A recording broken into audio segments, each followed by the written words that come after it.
DMT.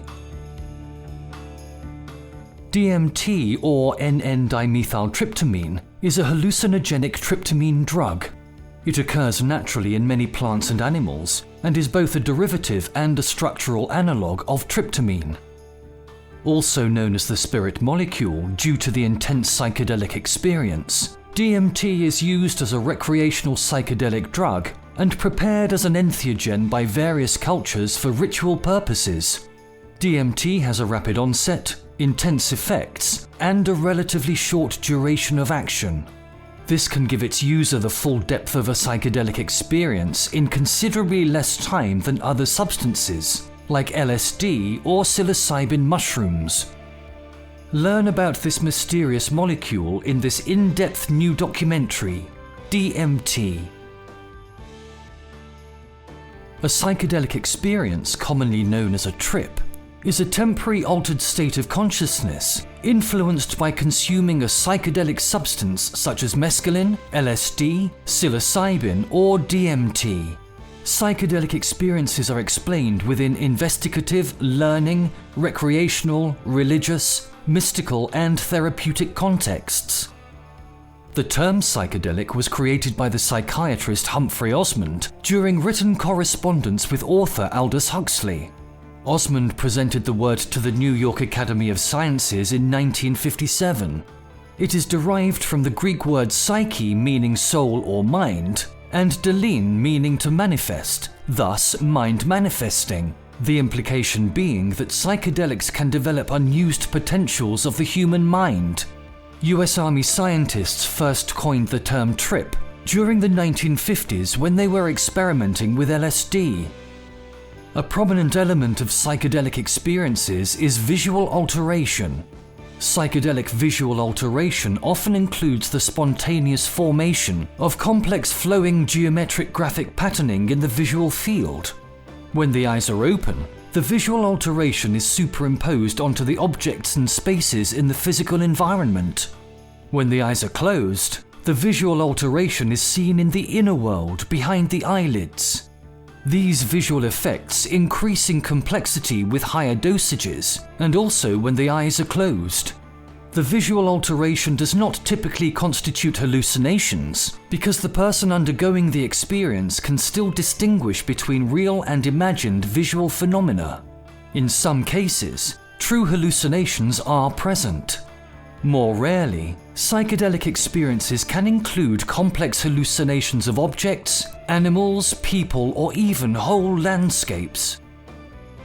Some research has found similarities between psychedelic experiences and non-ordinary forms of consciousness experienced in meditation or near-death experiences. The phenomenon of ego dissolution is often described as a critical feature of the psychedelic experience. Individuals who have psychedelic experiences often describe what they experienced as more real than ordinary experiences. For example, the psychologist Benny Shannon observed from ayahuasca that trip refers to the assessment very common with ayahuasca that what is seen and thought during intoxication defines the real, whereas the world that is ordinarily perceived is actually an illusion. Similarly, the psychiatrist Stanislav Grof described the LSD experience as complex revelatory insights into the nature of existence, typically accompanied by a sense of certainty that this knowledge is ultimately more relevant and real than the perceptions and beliefs we share in everyday life. DMT can be inhaled, ingested, or injected. Its effects depend upon the dose, as well as the way it is administered. When inhaled or injected, the effects will last for a short period of time, generally between 5 to 15 minutes. When taken orally with an MAOI or Maui, such as the ayahuasca brew of many native Amazonian tribes, the effects can last for 3 hours or more. In addition, DMT can produce graphic visions of mystical experiences involving euphoria and powerful hallucinations of geometric shapes. DMT is a functional analog and structural analog of other psychedelic tryptamines, such as O-acetylpsilocin psilocybin, psilocin, and bufotenin. In addition, the structure of DMT occurs within some important biomolecules, like serotonin and melatonin, which makes them structural analogues of DMT. DMT is produced in many plant species, often in conjunction with its close chemical relatives, 5-methoxy-N, N-dimethyltryptamine, and bufotenin. Plants that contain DMT are commonly used in indigenous Amazonian shamanic practices. It is usually one of the main active constituents of the drink ayahuasca. It occurs as the primary psychoactive alkaloid in several plants, including Mimosa tenuiflora, Diplopteris cabrerana, and Psychotria viridis. DMT is also found as a minor alkaloid in snuff made from the virula bark resin, in which 5-methoxy-DMT is the primary active alkaloid. DMT is also found as a minor alkaloid in the bark, pods and beans of the Anadenanthera peregrina and Anadenanthera colubrina, which is used to make Yopo and Vilca snuff, in which bufotenin is the primary active alkaloid. Psilocin and its precursor psilocybin, the active chemicals in many psilocybin mushrooms, were found to have a similar structure to DMT. The mind-bending effects of DMT were first studied by the Hungarian chemist and psychologist Stephen Zara, who carried out research with volunteers in the mid-1950s. Zara, who later moved to the United States National Institutes of Health, had chosen DMT because his order for LSD from the Swiss company Sandoz Laboratories had been rejected. This was because the powerful psychotropic drug LSD was deemed to be dangerous in the hands of a communist country. DMT is generally not active when taken orally, unless it's combined with a monoamine oxidase inhibitor, MAOI or MAOI. Without a MAOI, the body quickly metabolizes it without causing any hallucinogenic effects. Unless, of course, the dosage exceeds the body's monoamine oxidase's metabolic capacity. Other means of consumption, such as vaporizing, injecting, or insufflating the drug, can produce powerful hallucinations for a short period of time, usually less than half an hour. This is because the DMT reaches the brain before the body's natural monoamine oxidase can metabolize it. Taking a MAOI before vaporizing or injecting DMT prolongs and potentiates the effects. Induced DMT experiences can include hallucinations and intense time dilation, visual, auditory, tactile, and proprioceptive distortions. There are also other experiences that, by most first-hand accounts, defy verbal or visual description. Examples include perceiving hyperbolic geometry or seeing impossible objects in the style of the artist Escher. Several scientific experiments have attempted to measure fanciful experiences of altered states of consciousness induced by drugs under highly controlled and safe conditions. For 5 years during the 1990s, Rick Strassman and his colleagues conducted a DMT study at the University of New Mexico. The results provided an insight into the nature of illusory psychedelic experiences. In this study, participants received the DMT dosage through intravenous injection. The results suggested that different psychedelic experiences can occur depending on the strength of the dose. Lower doses produced somesthetic and emotional responses, but not hallucinogenic experiences. For example, 0.05 milligrams per kilogram had mild mood-elevating and calming properties.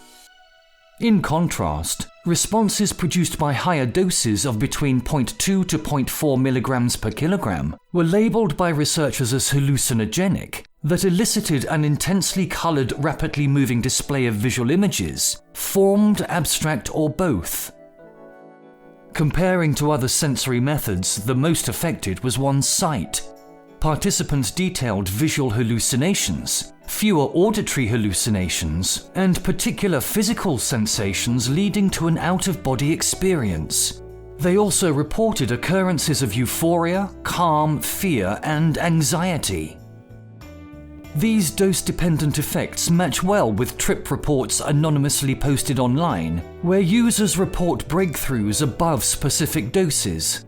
These breakthrough experiences often result in the user becoming completely or almost completely detached from reality and propelled into DMT hyperspace. It is here that most users report communication with entities, while doses slightly under a breakthrough dose have far less extreme effects. Strassman also emphasized the importance of the setting in which the drug has been taken. He maintained that DMT had no beneficial effects on itself, and that the circumstances of when and where people take it plays an important role. It seems that DMT can induce a state or feeling where the person believes they can communicate with other intelligent life forms. High doses of DMT produces a state that involves a sense of another intelligence that people sometimes describe as superintelligent but emotionally detached. A 1995 study by Adolf Dittrich and Daniel Lamparter found that habitual rather than situative factors strongly influenced the DMT-induced altered state of consciousness. In the study, researchers used 3 dimensions of the APZ questionnaire to examine ASC. The first dimension, oceanic boundlessness or OB, refers to the complete loss of subjective self-identity and is mainly associated with positive emotions. The second dimension, anxious ego dissolution or AED, represents a disordering of thoughts and decreases in autonomy and self-control. Lastly, visionary restructuralization or VR refers to auditory and visual illusions and hallucinations. The results showed strong effects within the first and third dimensions for all conditions, especially with DMT, and suggested strong instability of elicited reactions independently of the conditions for the OB and VR scales. Entities perceived during DMT intoxication have been represented in diverse forms of psychedelic art. For example, ethnobotanist Terence McKenna coined the term machine elf for the entities he encountered in DMT hyperspace, using terms like fractal elves or self-transforming machine elves. McKenna first encountered the machine elves in 1965 after smoking DMT in Berkeley. His subsequent speculations about the hyperdimensional space in which they were encountered have inspired numerous artists and musicians. The meaning of DMT entities has been a subject of considerable debate among participants in a networked cultural underground, enthused by McKenna's extravagant accounts of DMT hyperspace. Cliff Pickover has also written about the machine elf experience in his book, Sex, Drugs, Einstein and Elves. At the same time, Rick Strassman notes many similarities between self-reports of his DMT study participants' encounters with these entities and mythological descriptions of figures such as Cheo HaKodesh in ancient religions, including both angels and demons. Strassman also argues for a similarity in his study participants' descriptions of mechanized wheels, gears, and machinery in these encounters, with those described in visions of encounters with the living creatures and Ophanim of the Hebrew Bible, noting they may stem from a common neuropsychopharmacological experience. Strassman argues that the more positive of the external entities encountered in DMT experiences should be understood as analogous to certain forms of angels. He wrote, "The medieval Jewish philosophers whom I rely upon for understanding the Hebrew Bible text and its concept of prophecy portrays angels as God's intermediaries. That is, they perform a certain function for God. Within the context of my DMT research, I believe that the beings that volunteers see could be conceived of as angelic, that is, previously invisible, incorporeal spiritual forces that are engarbed or enclothed in a particular form, determined by the psychological and spiritual development of the volunteers, bringing a specific message or experience to that volunteer." However, some participants in Strassman's experiments also reported that some other entities could resemble creatures more like insects and aliens. As a result, Strassman writes that the experiences of his participants also left him feeling confused and concerned about where the spirit molecule was leading them. It was at this point that he began to wonder if he was getting in over his head with this research. Stephen Zara had reported hallucinations of strange creatures in a 1958 study in psychotic patients. He described how one of his patients, under the influence of DMT, had experienced strange creatures, dwarves or something, at the start of a DMT trip. Other researchers of the entities apparently encountered by DMT users described them as entities or beings in humanoid and animal form. Common descriptions were of little people like non-human gnomes, elves, and imps. Strassman and others have wondered whether this form of hallucination may be the cause of alien abductions and experiences of extraterrestrial encounters, which may occur through endogeneously occurring DMT. Rick Strassman noted that participants in his studies, when reporting encounters with the alleged entities, have also described loud auditory hallucinations, likening them to descriptions of rattling and chattering auditory phenomenon described in encounters with the Hayoth in the Book of Ezekiel. For example, one subject said that the elves were laughing or talking at high volume, chattering and twittering.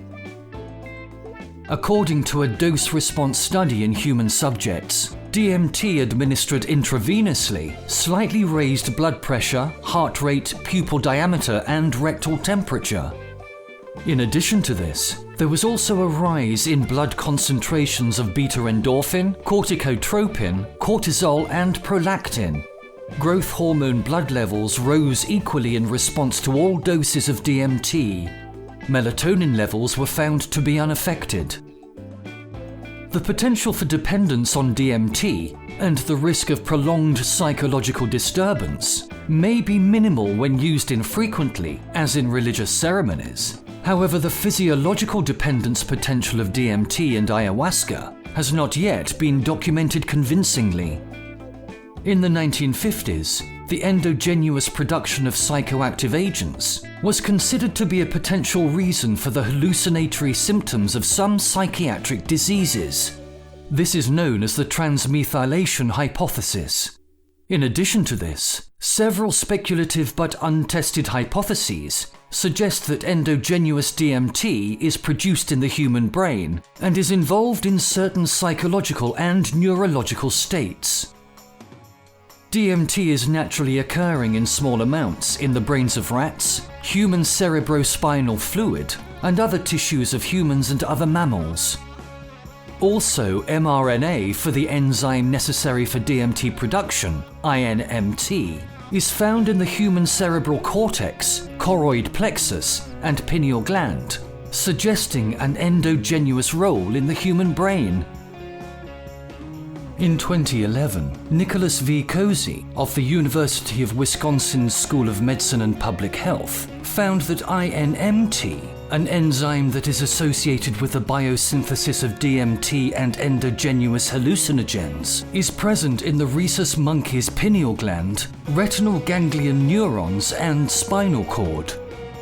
Neurobiologist Andrew Gallimore suggested that while DMT might not have a modern neural function, it may have been an ancestral neuromodulator once secreted in psychedelic concentrations during REM sleep, a function now lost. A standard dose for vaporized DMT is 20 to 60 milligrams, depending highly on the efficiency of vaporization, as well as body weight and individual variation. Typically, this is inhaled in a few successive breaths, but lower doses can be used if the user can inhale it in fewer breaths, preferably one. The effects last for a short period, usually 5 to 15 minutes, dependent on the dose. The onset after inhalation is swift, happening in less than 40 seconds, with peak effects being reached within a minute. In the United States in the 1960s, DMT was known as a business trip because of the short duration and rapid onset of action when inhaled. DMT can be inhaled using a bong or even using an e-cigarette once it has been dissolved in propylene glycol or vegetable glycerin. Some users have also started using vaporizers meant for cannabis extracts, known as wax pens, to control the temperature when vaporizing the crystals. Changa, a DMT-infused smoking blend, is typically used in pipes or other utensils intended for smoking dried plant matter. In a study conducted from 1990 to 1995, Rick Strassman, a University of New Mexico psychiatrist, found that some volunteers injected with high doses of DMT reported experiences with alien entities. Usually the said entities were experienced as the inhabitants of a perceived independent reality that the subjects reported visiting whilst under the influence of DMT. The enzyme monoamine oxidase breaks down DMT through a process called deamination. As a result, it is quickly inactivated when taken orally unless it is combined with a monoamine oxidase inhibitor or MAOI or MAOI. The traditional South American beverage ayahuasca or yage is derived by boiling the ayahuasca vine, also known as Banisteriopsis caapi, with leaves of one or more plants containing DMT, such as Psychotria viridis, Psychotria carthagenesis, or Diplopterus cabrerana.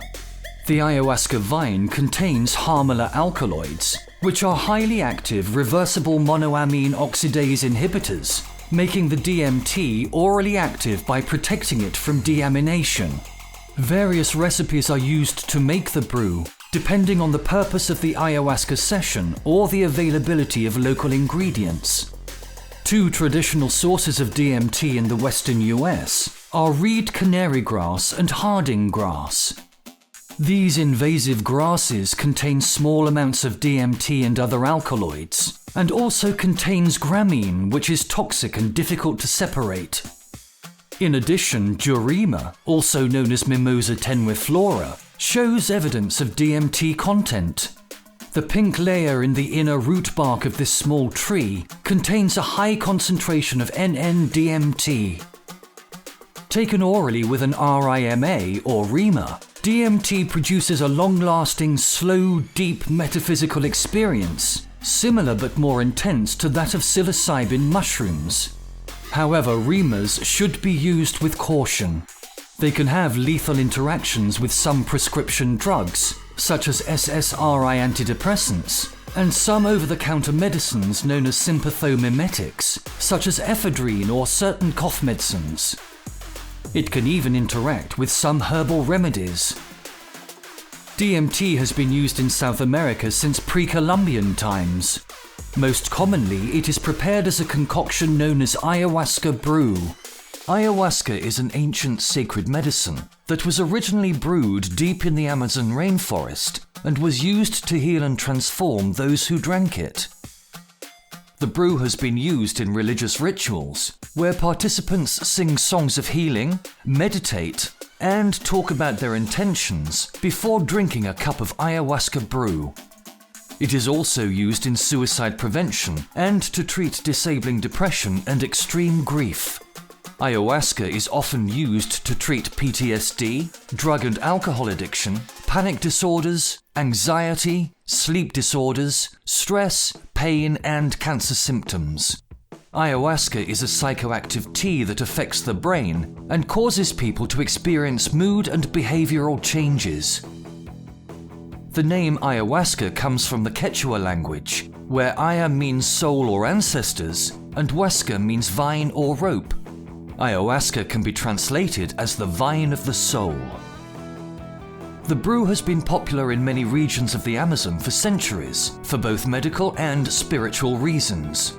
It induces an introspective dreamlike experience that includes visions and memories of the past. Nowadays, visitors from all over the world travel to these regions to participate in ayahuasca rituals.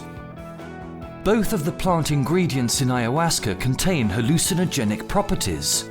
The leaves of the Psychotria viridis plant contain dimethyltryptamine or DMT, which is a potent psychedelic compound. The Banisteriopsis caapi vine contains beta-carbolines, which are MAO inhibitors or MAOIs. MAOIs prevent the body from breaking down DMT, which allows the psychedelic effects to materialize. The ayahuasca ceremony is an event in which people can receive treatment for the spirit and take part in their own healing. Ayahuasca ceremonies are held at night, so participants arrive early in the evening. Before the ceremony begins, the participants show respect for the healer who will lead the ceremony. The healers are called Maestro Curanderos. After introductions, the healer first prepares for the ceremony, including cleaning the space and tools with tobacco, blessings, and sacred prayers. The curanderos will light bundles of sacred tobacco and breathe the smoke into the corners of the area. They will make sure this cleaning smoke fills the room and bathes each of the participants in clouds of it, as a means of purifying them and their clothing before the ritual can start. The ceremony begins in total silence as the curanderos call each participant up to drink a cup of ayahuasca. The participants come forward one at a time and receive their cup from the healer. The curanderos may also ask the participant what they wish to achieve from their spiritual journey. The participant then tells the healer precisely what they want to accomplish during their ayahuasca ceremony experience before returning to their own space in the room. Each participant is given a comfortable place to sit or lie down within a common area so they can be observed closely by a well-trained shaman. The participant is instructed to think and then drink. This encourages them to think about the results they wish to achieve before they consume the brew. The healer then drinks his own cup of ayahuasca once all the participants have taken their own. The lights are then extinguished as the curanderos begins to sing sacred songs. The ceremony continues in darkness, and a short time later, the ayahuasca medicine begins to take effect. Music and singing are essential parts of the ayahuasca healing ritual experience. Curanderos use songs called Icaros to help communicate with spirits and seek help from the spirit realm to aid in healing the participants. Each song has its own specific purpose. The healers open each ceremony with a song that invites the spirits to join the ceremony and assist in the healing. As the participants experience the effects of the drug's healing powers, the curandero continues to sing. The healer will change their songs to change the intensity level of the experience. Early in the ceremony, the experience can be unsettling as the participants' consciousness and awareness of themselves expands. Purging often accompanies this expansion of consciousness. Vomiting is a physical cleansing process that often helps create a better ability to heal the mind. Sometimes the vomiting can be intense and frequent, but symbolizes toxins and impurities of the soul leaving the physical body. Some participants will also experience diarrhea during the purging. The healer will often take on individual patients for healing sessions. Some of these individual healing sessions will be part of larger group ceremonies. They have many different types of healings for various disorders, and most have specific songs and chants to help with the recovery of the individual affliction. During this portion of the ceremony, some patients will feel pain as the healer tries to remove any negative energy from their body. The curanderos may smudge the patient by blowing smoke or scented liquid on them, or use their hands, tobacco, or aqua florida as tools to help banish negativity. The plant spirits guide the flow of energy and experiences of the people in the group through every session. Ayahuasca ceremonies often use a particular type of tobacco, known as mapacho, that curanderos breathe onto the patient to cleanse their spirits. This act of directing the smoke onto the patient by breath is called sople. The curanderos use mapacho sople to cleanse the space, the drinking cup, and the actual ayahuasca brew. Mapacho smoke is a powerful healing tool that aids in communication with other plant spirits. During the ceremony, patients may experience hallucinations, during which they can explore their past and their hopes and fears. They can reconcile past traumas during the healing process. Patients claim they go into a dreamlike state where things seem hyper-realistic and they can deal with traumas with new clarity. According to reports, some people feel as if they have actually gone back in time and relived their childhood moments. Participants may experience physical discomfort, like sweating, vomiting, and diarrhea, during the purging phase of treatment. These disturbances range from mild to severe, depending on the concentration of the brew and the dosage given. The success of the treatment has a lot to do with the participants' willingness to allow themselves to fully let go of all negativity and feel the effects of the drug. Patients will often hallucinate wildly during the 4 to 6 hours in which the drug works in the body. It is quite common for them to see weird scenes of melting colors and lights. They may hear bizarre sounds or feel phantom touches on their body. While the ceremony goes on, they can communicate with each other and often interact with other participants in the ceremony, sometimes assisting each other's healing process by listening to each other's stories and crying together. An Icaro is then sung to close the healing circle and end the ceremony. The curandero blesses the patients and provides them with spiritual protection, as they may feel particularly vulnerable to spiritual attacks following the ceremony. At the end of the event, the lights are lit and a brief discussion is held before the participants are dismissed to go to sleep. Often these ceremonies are done at spa-like retreats, where they are repeated a few days in a row for maximum effect. During the day, the participants are often treated to spa services to provide relaxation and help them on their spiritual journey. Yoga, massages, clean eating diets, and group activities are all used to supplement the ayahuasca ceremony on a quest for whole body wellness. DMT was first synthesized in 1931 by chemist Richard Helmut Friedrich Mansk. In general, its discovery as a natural product is credited to Brazilian chemist and microbiologist Oswaldo Gonçalves de Lima, who in 1946 isolated an alkaloid he named nigerina from the root bark of Gerima preta, that is, Mimosa tenuiflora. However, in a careful review of the case, Jonathan Ott shows that the empirical formula for nigerine, which notably contains an atom of oxygen, can only match a partial impure or contaminated form of DMT. In 1959, when Gonçalves de Lima provided American chemists with a sample of Mimosa tenuiflora roots, DMT was unequivocally identified in this plant material. Less ambiguous is the case of isolation and formal identification of DMT in 1955 in the seeds and pods of Anadenanthera peregrina by a team of American chemists led by Evan Horning. Since 1955, DMT has been found in a host of organisms. It has been found in at least 50 plant species belonging to 10 families, and in at least 4 animal species, including 1 Gorgonian coral and 3 mammalian species, including humans. In terms of a scientific understanding, the hallucinogenic properties of DMT were not discovered until 1956 by Hungarian chemist and psychiatrist Stephen Zara. In his paper, Dimethyltryptamine, its metabolism in man, the relation of its psychotic effect to the serotonin metabolism, Zara used synthetic DMT, which was then administered to 20 volunteers by injecting into a muscle. Urine samples were collected from the volunteers in order to identify DMT metabolites. This is considered to be the converging link between the chemical structure of DMT and its cultural usage as a psychoactive and religious ceremony.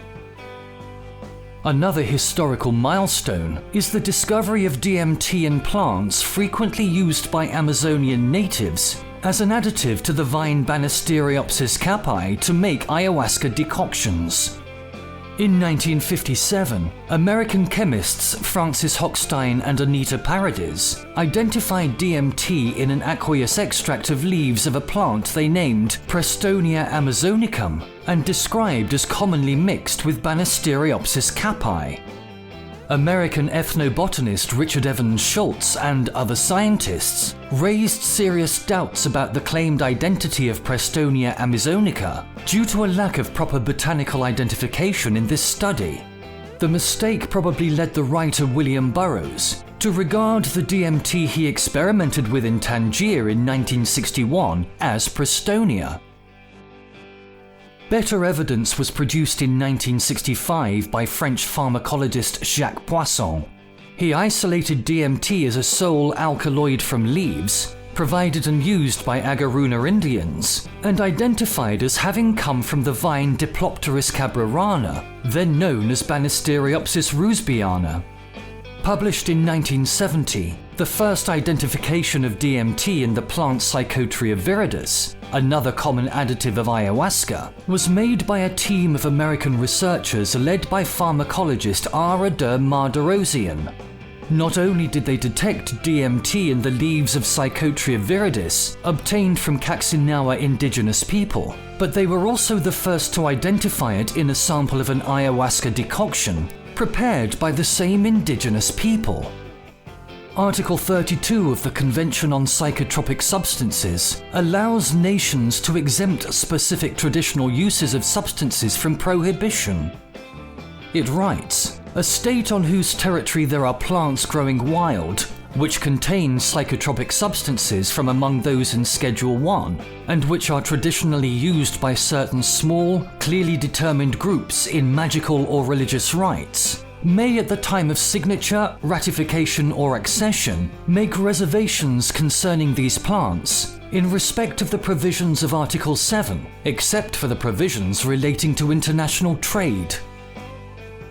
However, this exemption would only apply if the plants were ever explicitly added to the schedules of the Psychotropic Convention. Currently, the convention only applies to chemicals. The commentary on the Convention on Psychotropic Substances notes, however, that the plants containing it are not subject to international control. It further writes, "The Vienna Convention does not control the cultivation of plants from which psychotropic substances are obtained.